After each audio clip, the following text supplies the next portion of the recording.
आजको नयाँ भिडियोमा स्वागत छ। आज हामी यस भिडियोमा मलेसियन शब्द सुडाको प्रयोग गरी बनाइएको छोटो वाक्यहरू सिक्नेछौँ। भिडियोलाई अन्त्यसम्म हेर्न भने नभुल्नुहोला।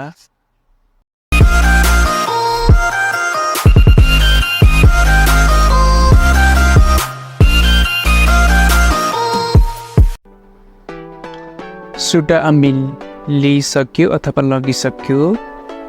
सुडा अमिल लिइसक्यो अथवा लगिसक्यो। सुडा पेर्गी गइसक्यो।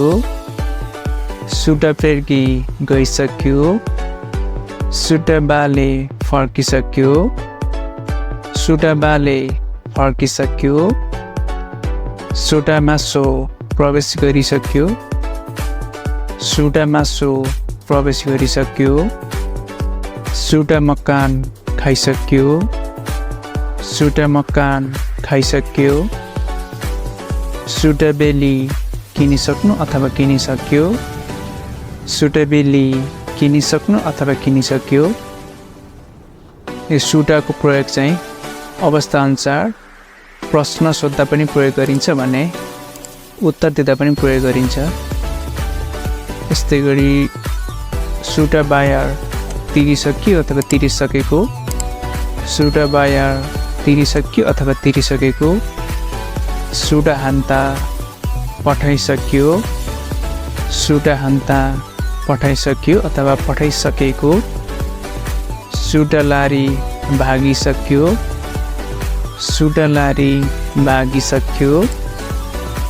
सुडा तान्या सोधिसक्यो। सुडा तान्या सोधिसक्यो। सुडा चेकअप भनिसक्यो।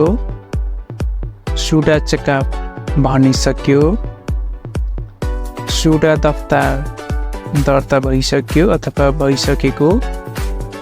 सुडा दफ्तर दर्ता भइसकेको। सुडा सेमा जाँच अथवा परीक्षण गरिसक्यो। सुडा सेमा जाँच अथवा परीक्षण गरिसक्यो। सुडा किरा गणना गरिसक्यो अथवा गर्ने काम भइसक्यो। सुडा किरा गणना गरिसक्यो। सुडा बुवाङ फालिसक्यो। सुडा बुवाङ फालिसक्यो। सुडा चुच्ची धोइसक्यो। सुडा चुच्ची धोइसक्यो। सुडा मारी आइसक्यो। सुडा मारी आइसक्यो। सुडा हबिस सकिसक्यो। सुडा हबिस सकिसक्यो। सुडा बोका खोलिसक्यो अथवा पहिले नै खुलेको। सुडा बोका खोलिसक्यो। सुडा तुतु बन्द गरिसक्यो। सुडा तुतु बन्द गरिसक्यो। साथीहरू, आजको भिडियो यहीँ समाप्त भएको छ। पुनः अर्को नयाँ भिडियोको साथ उपस्थित हुनेछु। भिडियोलाई अन्त्यसम्म हेरिदिनु भएकोमा यहाँहरू सम्पूर्णलाई हार्दिक धन्यवाद।